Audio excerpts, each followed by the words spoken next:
and we'll begin. So, what we want to talk about is options in the context of SPY, which really tracks the S&P 500 index. That's the one we're using in our options 1ARV groups, but virtually everything you're going to hear today goes over to other stocks and their relationships to options as well. So this is a rather, and I've made it as simple as I know how. I've done a few of these now, and every time I do them, I hope I'm making it easier to understand. But I do want you to ask questions in time, because I think, if you're here, you're interested in this subject, and you will be able to understand it. So if there are any questions, ask them. It's probably because I am not being clear. So the SPY is the symbol for the stock, in particular, that we're going to be using. It's got very high volume, is why we're using it, and then we'll be talking about the options. Now, first, just to put this in context, the SPY, they're called the spiders. Sometimes you'll see them referred to that, are very, very popular. They were started many years ago, and they are like 1/10 of the size of the S&P. So the S&P closed at around 1,600.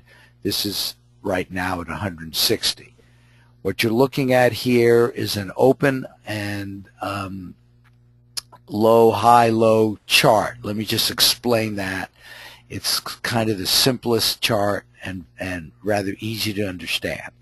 So this was for the last year, and if you look at this particular day here, you see the little tick to the left there?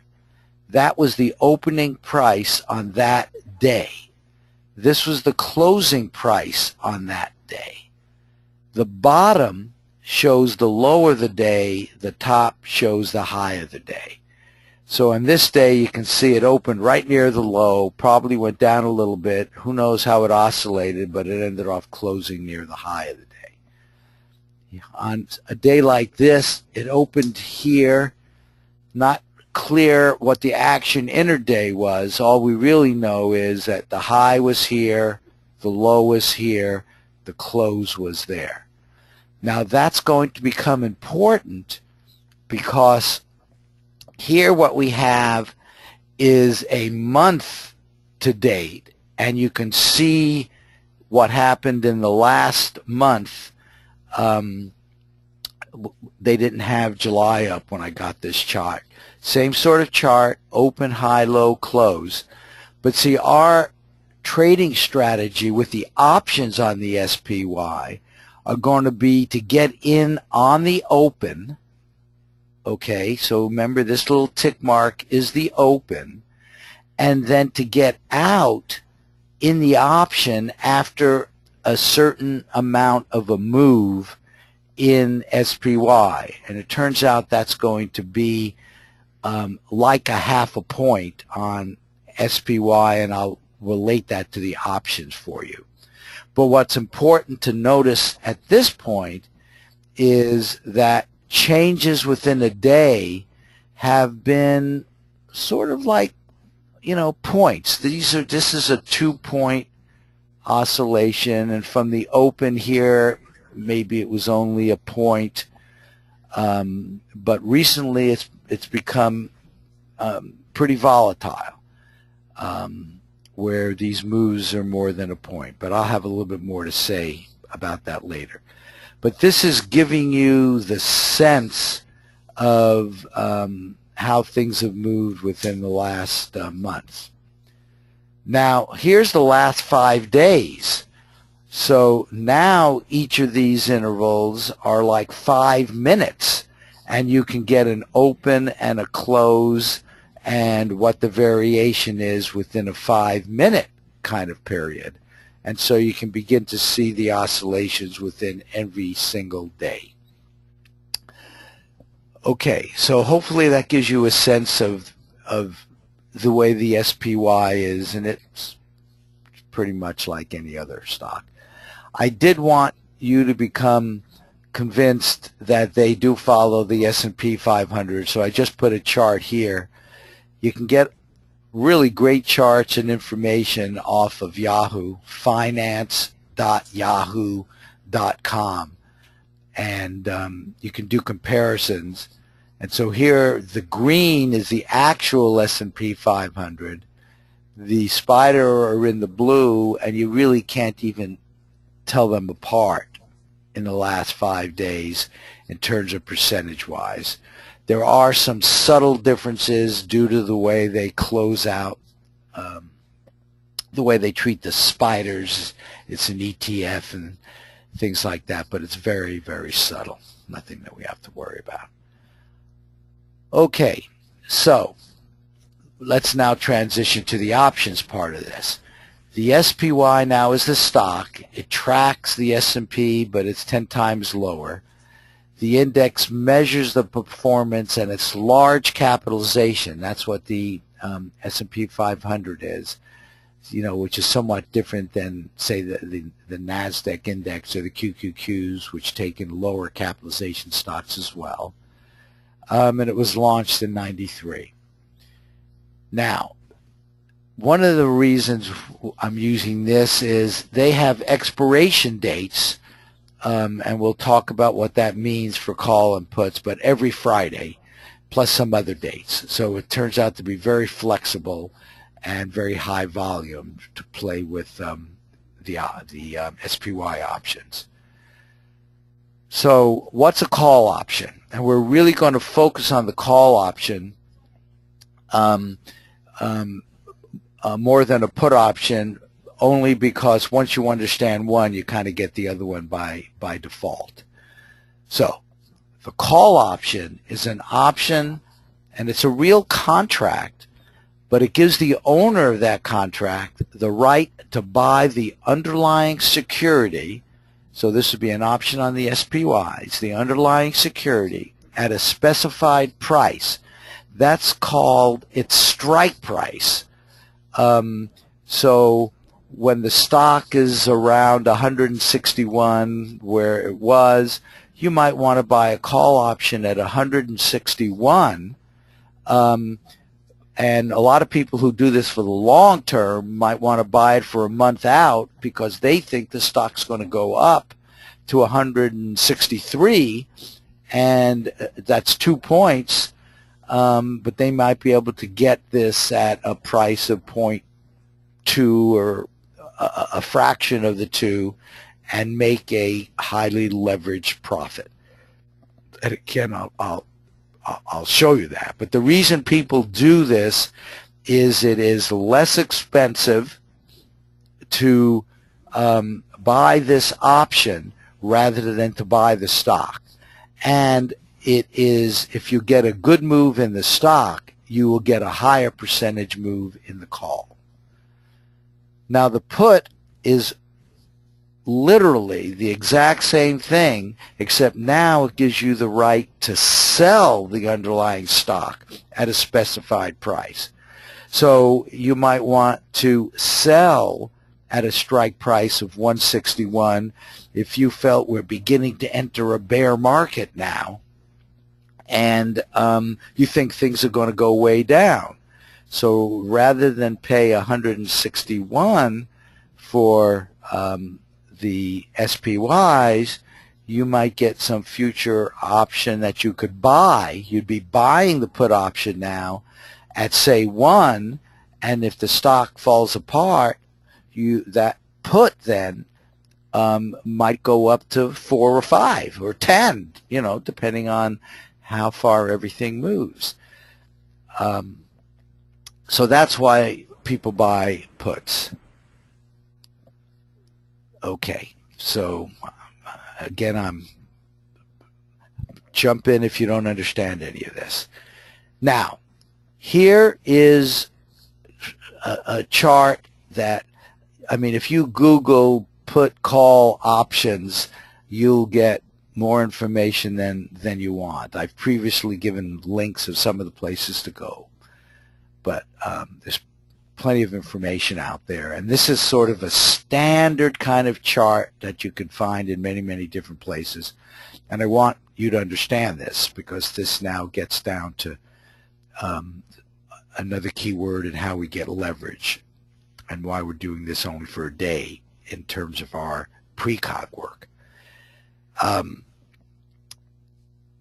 Here is the SPY price along here. This would be the call price starting with 0 here. No numbers, this holds in general. As an example, I put 161 being a specific strike price that you could buy a call. You could buy a call at 161, but okay, and this would be 165, this would be 157. So I just, as an example, said let's look at this as if there was a 4-point change from here. So this is the actual price of SPY. This would be the call.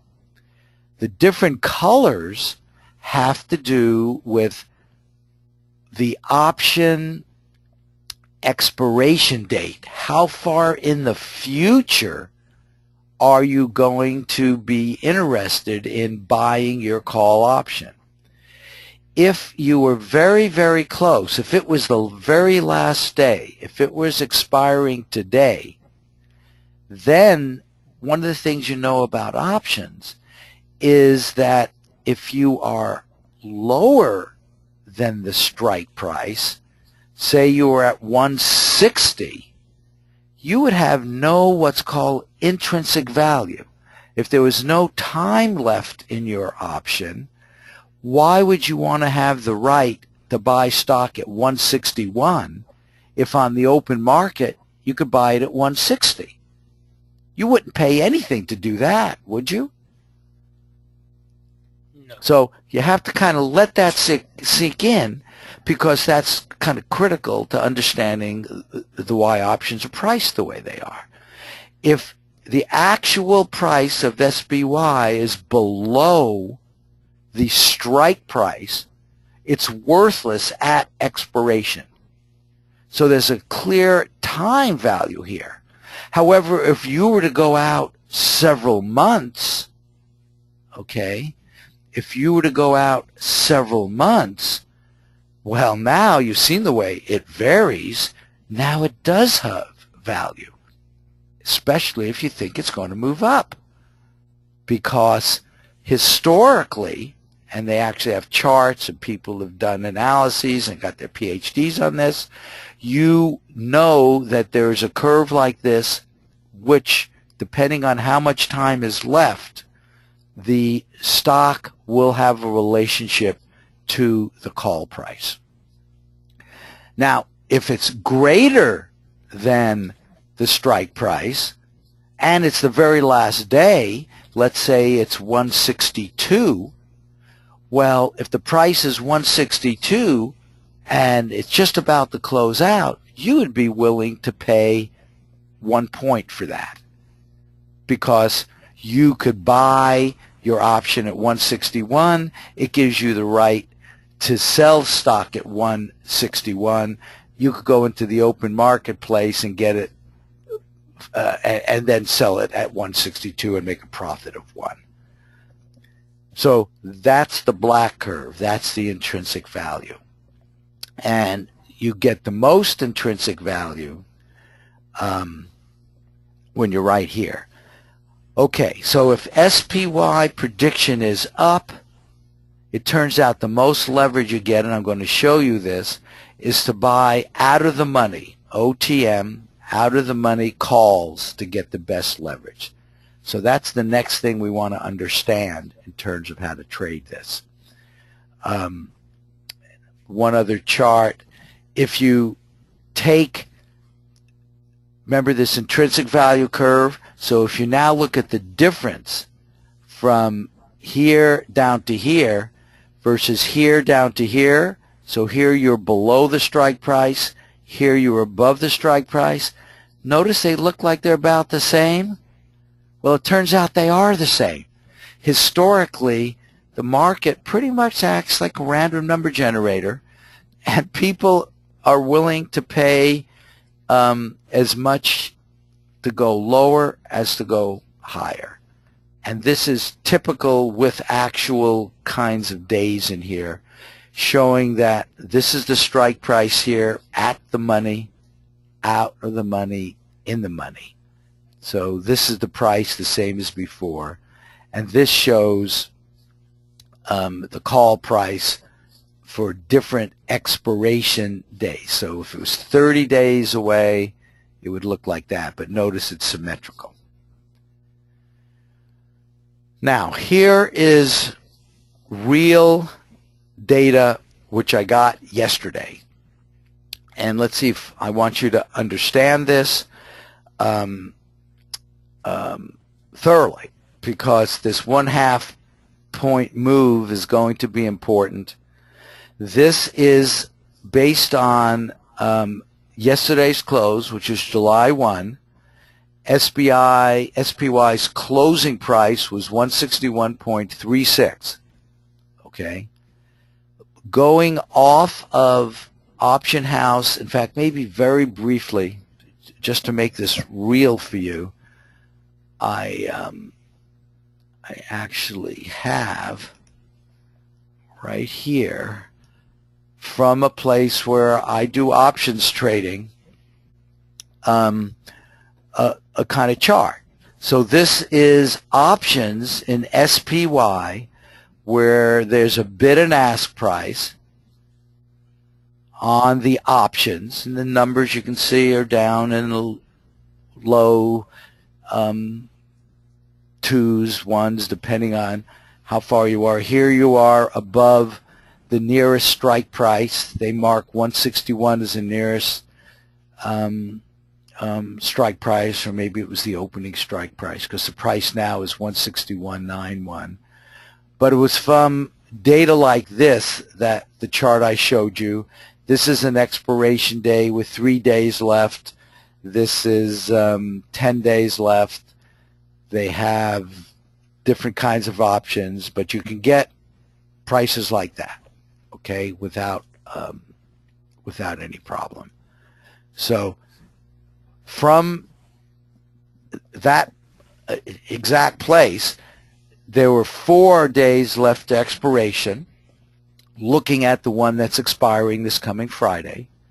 And then I went down, and for the various strike prices, and when you get close, they actually give you strike prices which are 1/2 point apart. For the later times, if you were to look, they were only a full point apart. But for here, I had different strike prices which were 1/2 point apart. So that's what that column is. This is, and if you remember the previous charts, what mattered was the closing price minus the strike price. I'm going to go back. I want to make sure you really understand this. Notice the way these curves all work. They're really normalized to the difference between the strike price minus the actual price, or the actual price minus the stock price. So that's how you can normalize these, and that's what this is. So this is the okay, now I want to make sure you understand this. The CP is the current price, because that's how I got this chart. At the current time I got this, it was the closing price of the day yesterday minus the strike price. So you understand that. So these, the 158.5, this is in the money by 2.86.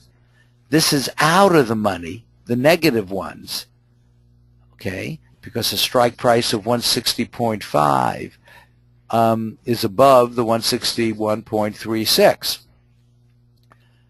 So But what we know, except for the time effect, this curve is reasonably universal for SPY. So we now have an example. We now have an example of what this general curve will look like when you have 4 days left to expire, because I have all the data.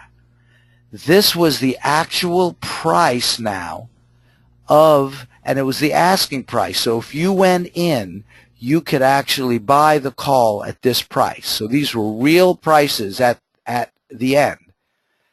And what I've now plotted is the, okay, well now let me go a little further. I mean, I made a plot of this versus time, but that's not general. What I wanted was a general curve to show you what the profit potential would be if the stock were to move 0.5 points. That's what this is. So once you understand this, we're almost done. So let's make sure you understand this. If the price, now notice I wrote price up here. This was an example price based on the close. But if the price of the option had gone from, well, let me say it the other way. If the price of the SPY had moved up from 158.5 to 159, wouldn't you expect the 159 price of the option, which was at 2.61 when the stock was at 161, but if we were to move up a half a point, we'd expect the call to go up from 303. I don't think I said that clearly. Let me try to say that again. If you look at this as real prices, so maybe a better example, I wish it had closed at exactly 161, but it closed at 161.36. But for a strike price of 161, okay, we actually had, at that point in time, a closing price of the option at 1.21. If the stock were, so that's a real data point. That's a real data point. If things had moved up a half, if everything had moved up a half, what we really would expect is the difference between these two. We'd expect everything simply to shift. And that's what you see. What you see is a shift such that if this moves a half a point, all of these numbers would basically shift a half a point. So what I have at 161.5, the 1.21 would move down. So we would make a percent profit, which would be the difference of these two divided by 0.93 in this case. So that's how I got these numbers, and this is the way options behave. And this is real data. So if you were to go in at a strike price of 159 and SPY moved up half a point, the option that you bought at 2.61 would be worth 3.03. That would give you a profit of 16%. So that's what I plotted here. That's that 16% point. What happens as you get out of the money, you don't have to pay as much because you're out of the money. If nothing changed, these are going to go to zero. Okay? So starting out at a lower amount, your percent profit goes up like here. I mean, again, this is real data. Okay? You can go in at any time in a chart here and get that yourself. So you can go look for 4 days today, and you can take the difference of these two, and you can see there's a difference of 0.2 divided by 0.37, and you can see you've got a pretty high percentage if you're willing to go way out to 163.5, because that's pretty far from 161. Okay, you're silent. I'm hoping you're getting that. Now, I did the exact same thing for a 1-point move for a further out option, 11 days. So the expiration now is 11 days away. And here, for a 1-point move, notice before we had a half-point move, now I can only do a 1-point move, and here what I see is a curve like this. But again, doing out of the money, if you were to get a 1-point move, you could actually, if it moved 1 point within a day, you can get up to percentage profits like this. This is Teresa. Can you hear me? Yep. Hi, Teresa. A bunch of us have been on the chat. We've got a message from GoToMeeting that says that we're experiencing audio outage, and no one can hear you except for John, and he can't talk to you. Oh. So, I can hear Marty. This is Chris Pienza here. I can hear Marty fine. Okay, well, there's about half of us that can't then, because... Okay. I am so sorry. Hopefully the recording will be okay. Okay. How far back? I signed on late, but it's been going on a while. But I just thought I'd make you aware of that. Rick thinks that it will go. The recording will be fine too, but I just wanted to make you aware of it. Okay. Thank you, Teresa.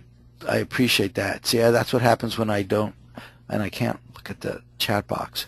Okay. Sorry to interrupt. Okay, well, hopefully you are hearing me now. Hopefully everybody is hearing me now.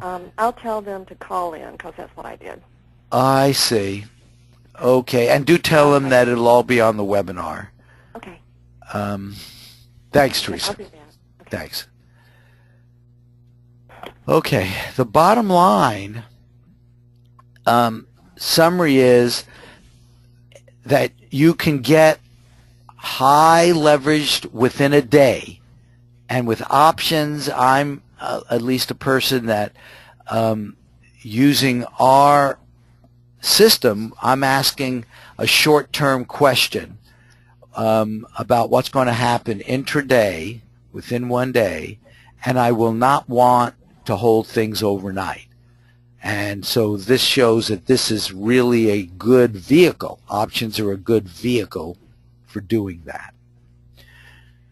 Now, I have experimented with doing the trades directly with the options themselves and doing the prediction on the options themselves. In other words, will a specific option open and move up more than 25%. That's actually what we've been doing until now. I'm about to change that.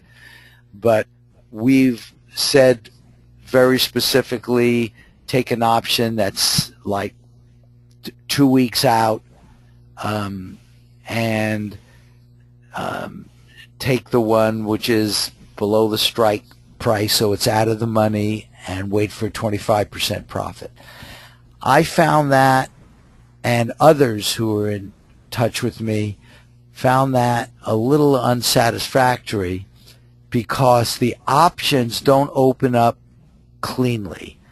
there's a big bid and ask difference. It moves in ways which actually you can take advantage of, but from the standpoint of the 1ARV precog stuff, it's not clean. So what I'm going, and also some people would rather trade the futures market. You could trade the futures market directly on SPY, not the options.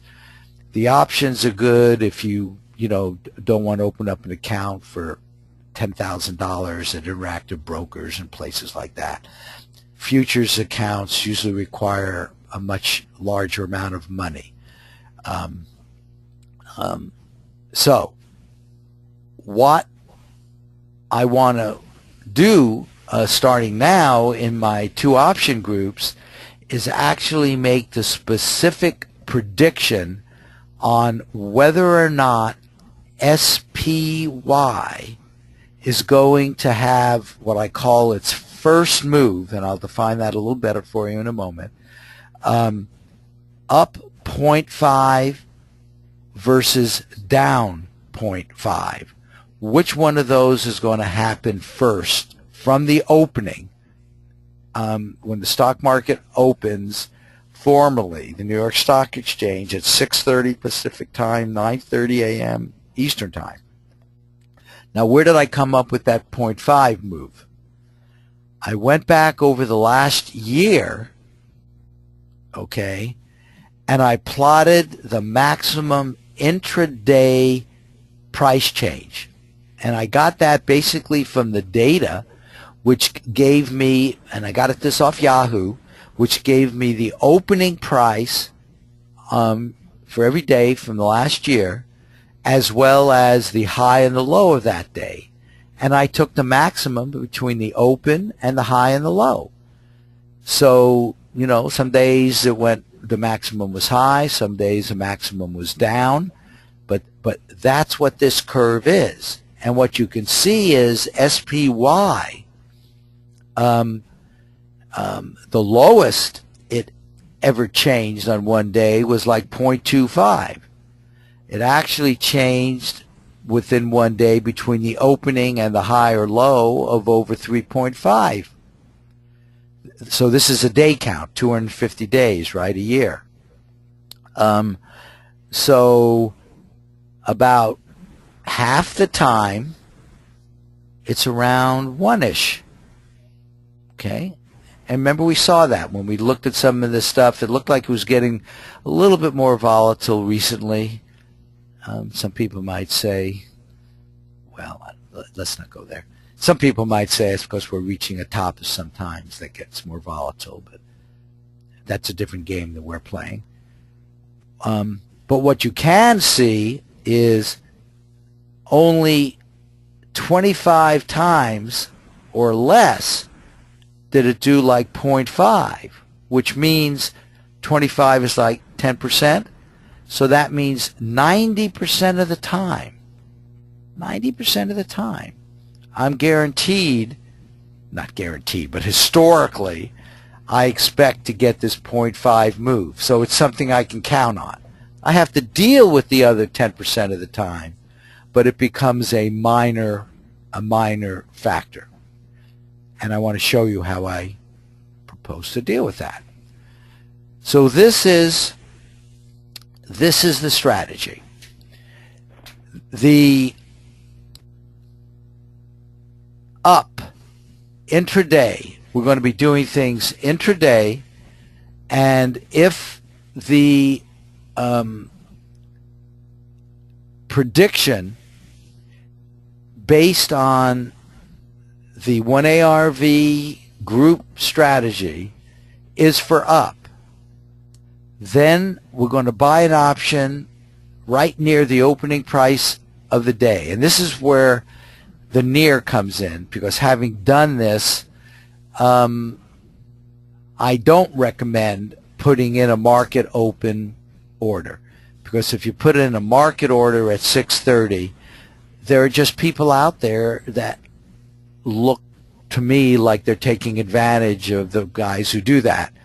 because there's a big spread between the bid and the ask, and the guys who know what the fair value is are sort of taking advantage, in my opinion. However, by watching it, it settles in within the first 5 minutes. And then a 20% profit based on those charts I showed you, with the 1 point and the half point, a 20% profit is very conservative in terms of what you will get if our prediction is correct. So if the SPY goes up 0.5, in other words, if the prediction is for up, then you can sell your option for a 20% profit. That's the strategy. Now, what if you're wrong? You know, one ARV is not 100% accurate yet. It will probably never be 100% accurate.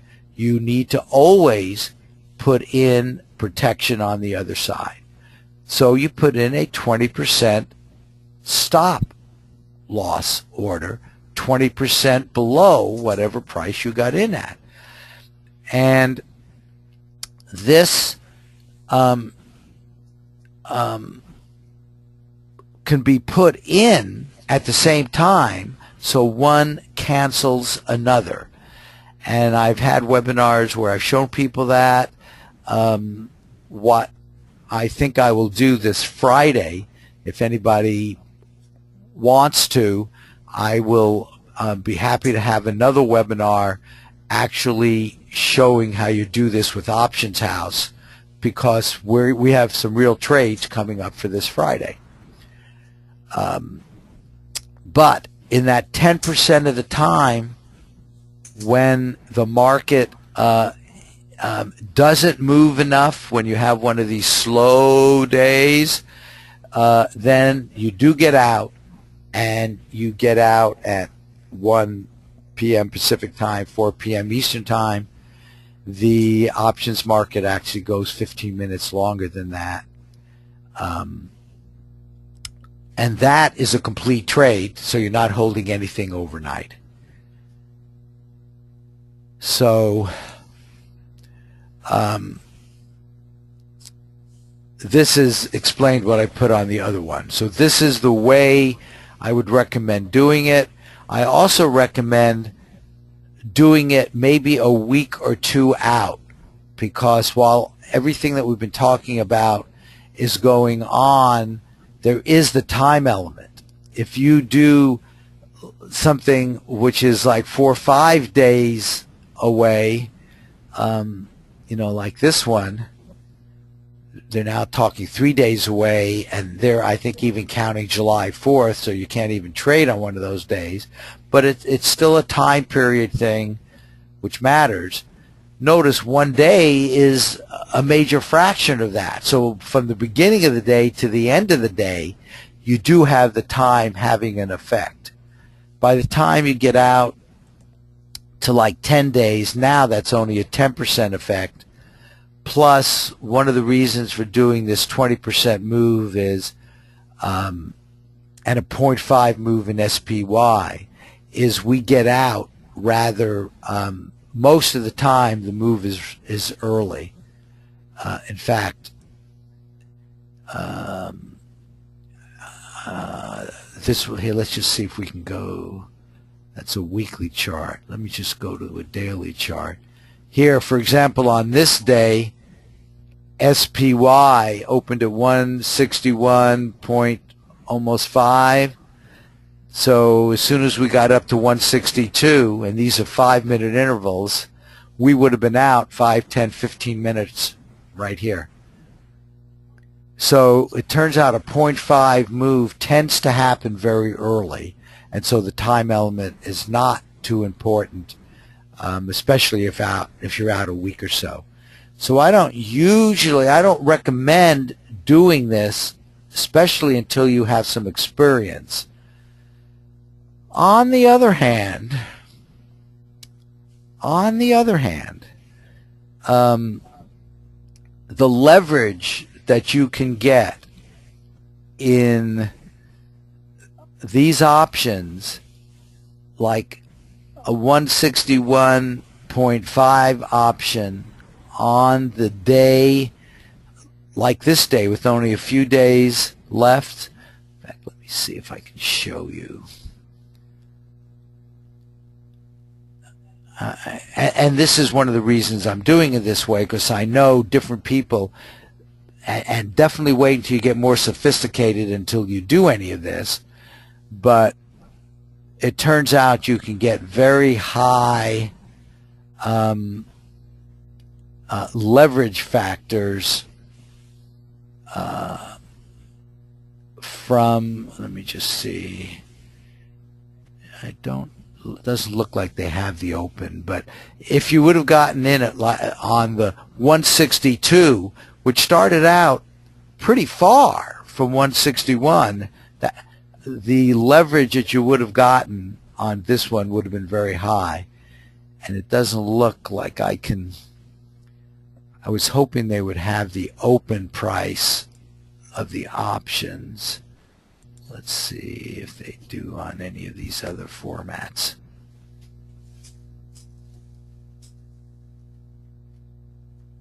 Yeah, I don't see it. But you just based on what you've seen, when you get moves which are as large as this one, this is a move of just one this early. The percentage moves, in fact, we did see that. We saw percentage moves of like as much as 80-90%, right? Here we have a change of over 1. So if you were willing to wait and not put in your stops and watch it, you can make a lot of money, and there are people who do that sort of thing. And I just want to leave it at that. But this is the reason we're going to this new approach, where the actual prediction will be based on a 1/2 point move. This is a rather conservative strategy which is consistent with that, and you're still making 20% profit. I'm calling that conservative. And what that means, a 20% profit means on the price of the option. Okay.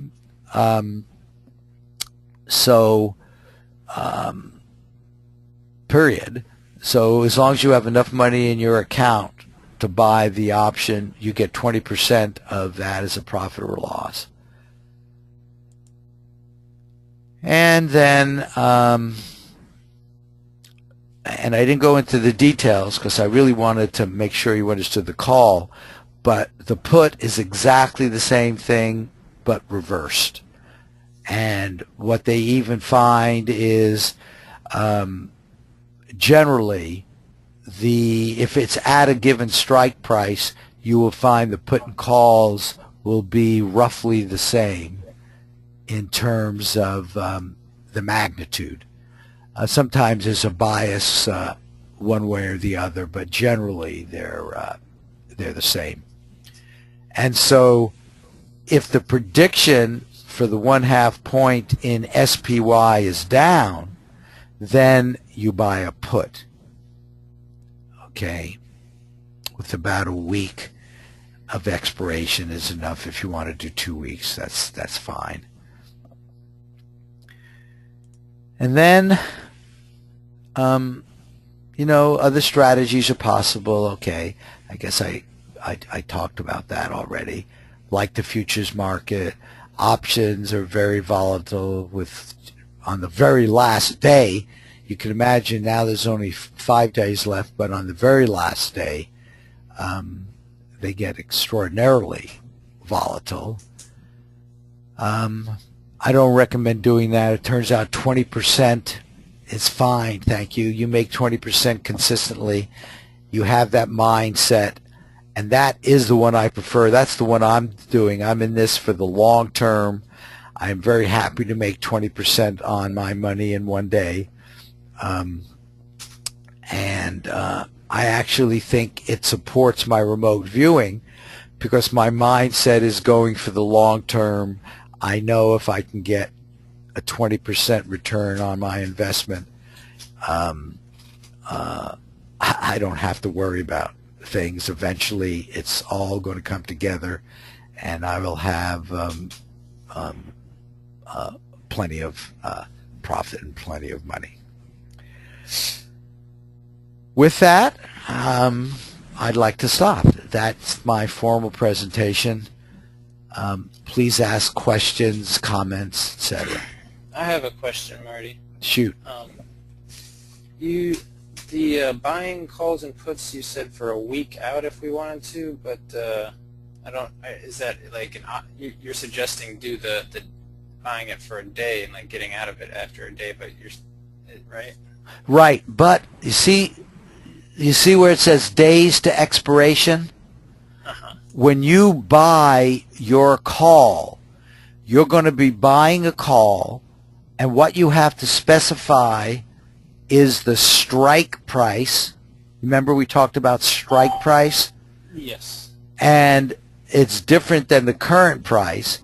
And so I recommend going a week or so away, and you will always know that no matter where you're trading your options, they'll always tell you how many days are left to expiration.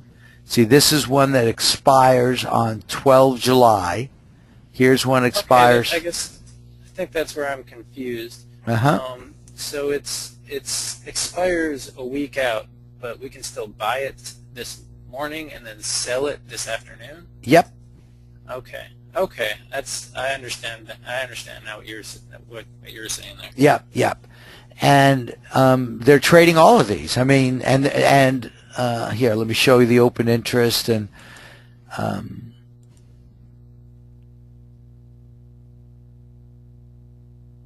yeah. So so the key parameters for options are the strike price and its relationship to the current price. So right now 162, in fact it's very close to here, and let's see if what I said was right. Notice if you wanted to buy this now, here's the bid and ask, and notice they're only a point apart now, okay, right near the strike price, and it's like 1, and here's the put on this side, and it's 0.94, 0.96. Notice the bid and ask is 0.02 apart here. For whatever reason, that's what the marketplace is doing. And there are plenty of guys that are trading this formalized. But notice this is a little bit over 1.62, which says this one is in the money by 0.07. So all of this, I'm telling you, you have to realize that the big guys, the guys that are using their computers to do all this, they're using these formulas to set these bid and ask prices. And they're the biggies. But you can see there's plenty of volume here. These are the number of people on the bid and ask side that are willing to buy and sell. That's why we're doing this. There's no problem getting in and out. Okay, yes. I don't understand what all these, the relation between the 1.95 for the bid put and the, on the other side for the bid calls. I don't understand the relation of those two to the center number, the 162. I don't understand the relation for that. Okay. What we're doing now, and look, and I appreciate these questions, and these are sort of the fundamental kind of questions you got to get in your gut until you really get this. You know, I use the words like strike price, okay? And it has to mean to you the difference between, you get this strike price, but its significant is the difference between this number and the current price of SPY. So right now, these two prices are very close to each other, right? Yes. Under those conditions, history, the marketplace, and well-known formulas that have been validated in terms of what is the real value of this premium, with only 3 days left, the marketplace is saying for a call, you should be willing to pay a full point even though if nothing changed, what would this be worth? It'd be worth 0.07. If nothing were to change, you could freeze time, and all we did is go to Friday, this would be worth 0.05. Okay, that's $5. Remember, when you buy and sell these options, when it says 1, you have to pay $100. You're really doing 100 shares of this. So the 0.05 would be, it's really worth a magnitude of 0.05, period. But you're willing to pay $1 because with 5 days left, you think this thing is going to move up to 163. Okay? Now, notice you can even get a sense of what $1 move would be by going to 161. Here, look here. In fact, this is cool. If you went up $1 and the strike price were now equal to this, so you were $1 over. Notice what you are now. You're basically right now $1 over the exercise price of 161. Correct? Do you understand what I'm saying? Yes, yes. We've frozen things at 162, so the strike price of 161 has a $1 premium in it, and notice what people are willing to pay there, $1.64. So you would make 0.64. You would make a 64% profit if on this day you got the 1 point move, which in fact happened. And on the very last day, if this were to happen, the profit would be even higher. And that's the lore, which I am not suggesting. Because because guess what? It can go the other way too. That yes, means and that's another question I had is, you said on Friday you're going to go about, have another webinar to explain the how to set up a limit on the order for 20% profit or 20% loss. So that sounds like something that we would have to do, otherwise we could lose all of our money trying to, or maybe owe more money or something. Well, the nice thing about options is you could never owe money. The people who play futures worry about that. But in options, you can never lose more than you put up. And with a stop and a limit, the stops are very effective in a market this active. Okay? You see what I'm saying? I mean, Marty, what is a binary option? Binary options. Marty, what is option? Okay. I want to make sure there is a thing called a binary option, which is on a different exchange, but I want to make sure you don't mean binary in the sense of up versus down binary. Bill, I want to make sure. I was thinking it might correlate to. Yeah, okay. The up versus down prediction correlates up. You'll be buying calls, so you'll be on this side of the chart, maybe a week ahead. And if you guys, as I say, I'll be putting a trade in tomorrow at 6:30. I'll start the go-to meeting, like a quarter after 6, and I'm just going to do it, and I'll give words as I do it, so you'll get to see what I do and my judgments as making a trade on it. And we'll also be able to see things like this in terms of how the prices are changing in the SPY as well. But the binary is if the call on the call side here, then we'll be buying from the bid and ask price. We'll be buying over here, and if our prediction is for down, then we'll be buying puts on this side.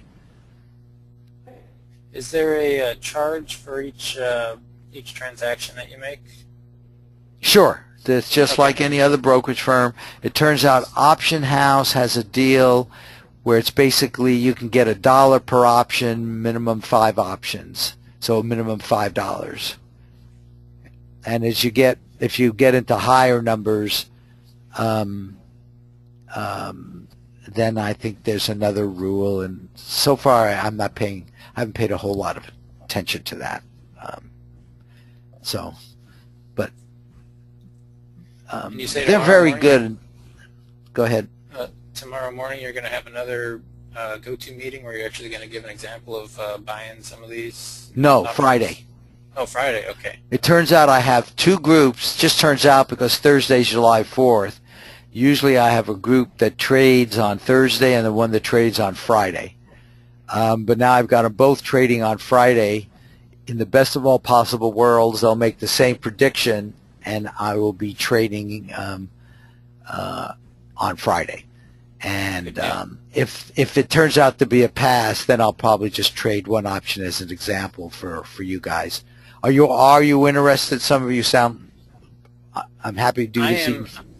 I am interested. I'm very interested, actually. Okay.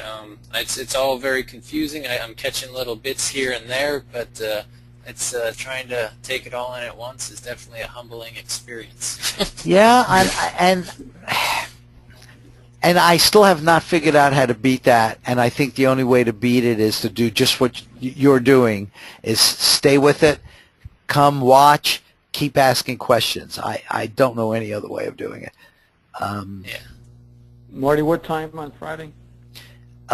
Friday morning, I will put the trade in at 6:30 Pacific time, 9:30 Eastern time. So that's when the New York Stock Exchange opens. That's when the options open. And I'll open the webinar 15 minutes before that. Okay. Okay. And you'll see a screen very much like this. Great. And then we'll pick it up. We'll pick it up from there. Any other? Thank you. Very interesting. Okay, good. And I hope. This is Judy. Yep, go ahead. I know the way I first learned was just doing paper trade, which is like you put it down and you pretend you bid and put in a call or a put and see how you do for the day. Take some of the fear out of it, in my opinion. You're sure you can do that. What you're essentially doing is learning by watching, and that's fine. I mean, if that feels comfortable for you, that's a really good thing to do. Somehow, it is a little different really doing it for real money. Even if you buy one option, let's say you buy an option and you go out of the money. Notice lower prices would be out of the money. For $40, you could get into one of these here, and yeah, it'll cost you $5, and if you lose, so you know you have to make the trade-off. But there's something special about actually doing it. So you'll have to make that judgment. Frankly, I think for me, I've always found it valuable enough and worth the potential cost to actually do it at the lowest possible level.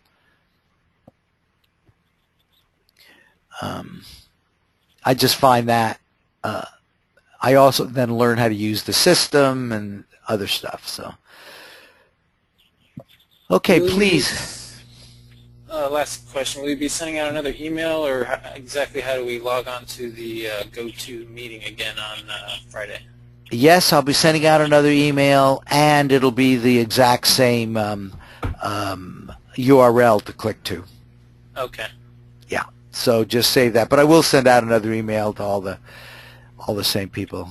You know, we may get somebody who wants to do just that, who is familiar with options, and who knows. So,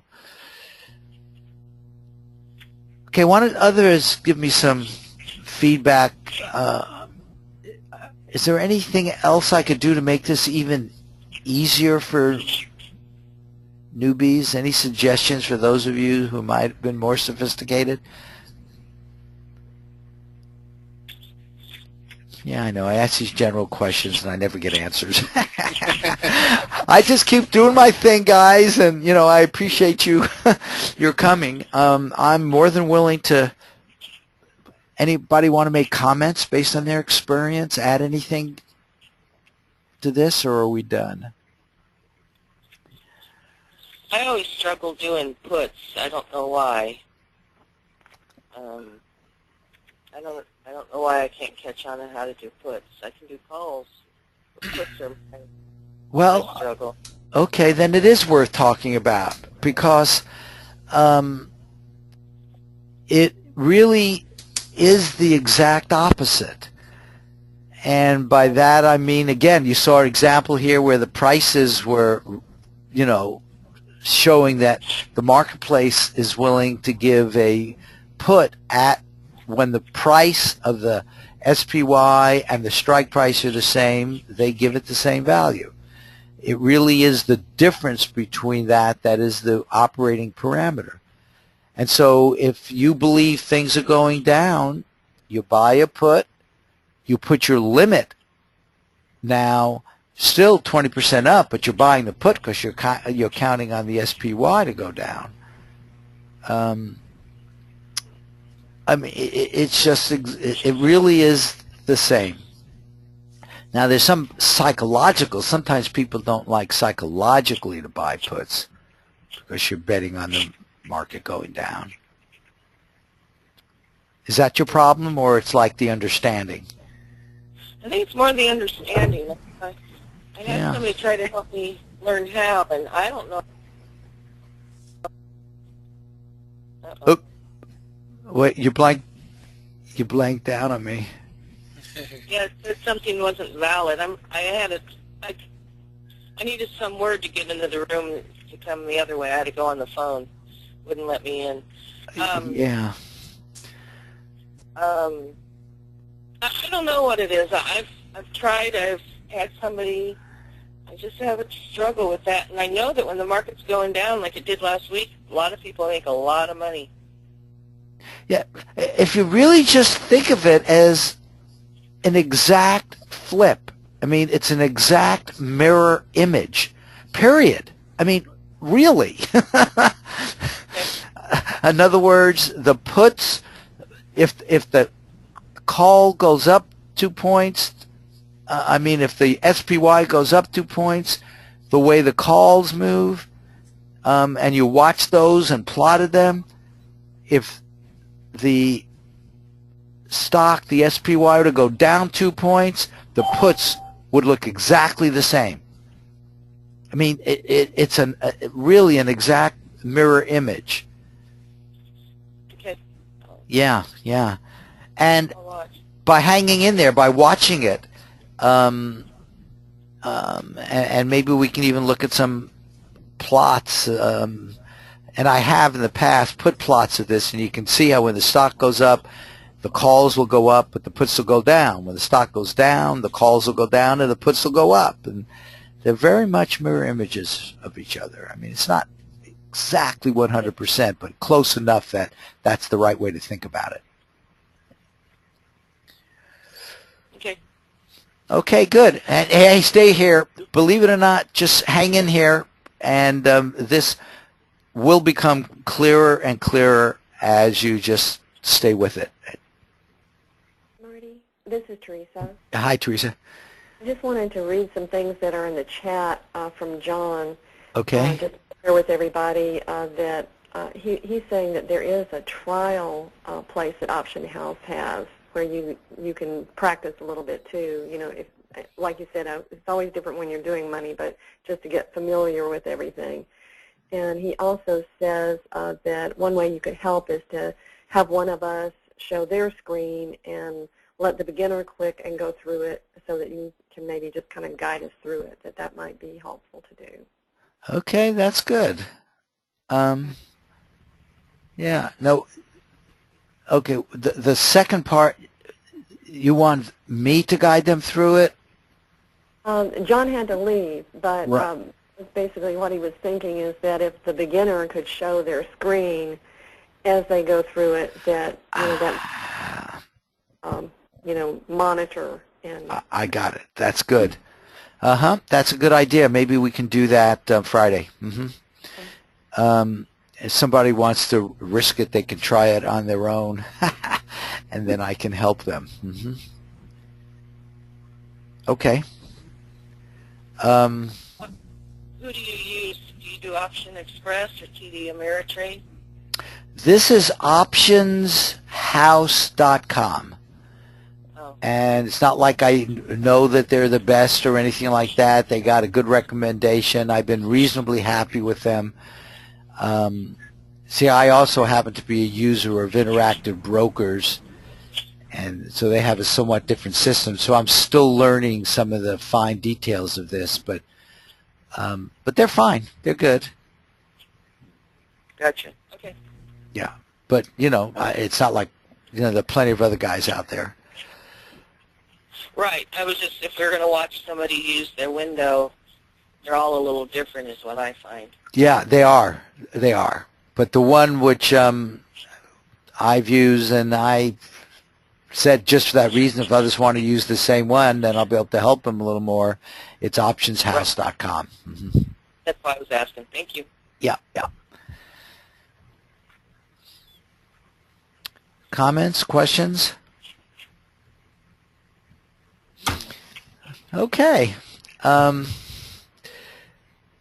Very good. Sorry, Mark. Just a quick question. Yep, go ahead. Yeah. I don't know in the UK if you know a UK broker who does this. I think the US is much more sophisticated than we are here, but I don't know if other users know anybody in the UK or you know anybody who's in the UK. Wait, you're blanking out on me, Julian. Wait. Sorry. Say it again. Is that better? Yeah, I can. I'll email you. Oh. Well, I'll try it again. Just speak louder and try again. I think the US, you're much ahead of us in terms of these sort of brokers for options. I don't think I'm allowed to use Options House because I'm in London. I don't know if anybody in the UK uses anyone instead of Options House. I don't know if you can suggest anybody. Wow. Can you open up an account from the UK to Options House? No, I think it's forbidden. I'm guessing. I'll try. I don't think I'm allowed to. Do you see an irony in that they let you do gambling on sports, on everything, and yet they won't let you do, let's verify this, but at least it sounds like they might not let you do options. And then I will check. I'll look into it. Oh, is that interesting? Okay, yes, and please let us know. I'll let you know. Thank you. Oh, that is funny. You might try a Forex forum. They might let you into a Forex for like currency. Yes, and sometimes the options is in with the currency area, like TD Ameritrade has that, but it's really hard to understand in my book. Thank you. You might yeah. look into it. Thank you. They have Forex, which is the whole world, and then they add in stocks in with the same forum, but I don't know. Yeah, we've done Forex trading actually with the euro, US dollar, and there are actually some ETFs, stock-like things that you can do options on with that. And there may be other groups in the future that want to focus on that for certain reasons. I'm sure open to that. There's nothing that special about SPY except the easy to get in and out, high volume, easy access. Other comments, questions, issues? I'm quite open. Okay. Sounds exciting. I look forward to Friday. Okay, very good. I'll see you guys Friday, and as always, feel free to email me questions, comments, etc. Thank you. Thank you very much. Thank you. Right. You're all welcome, and I will end this now. Thanks, Marty. All right. Take care. Keep precogging.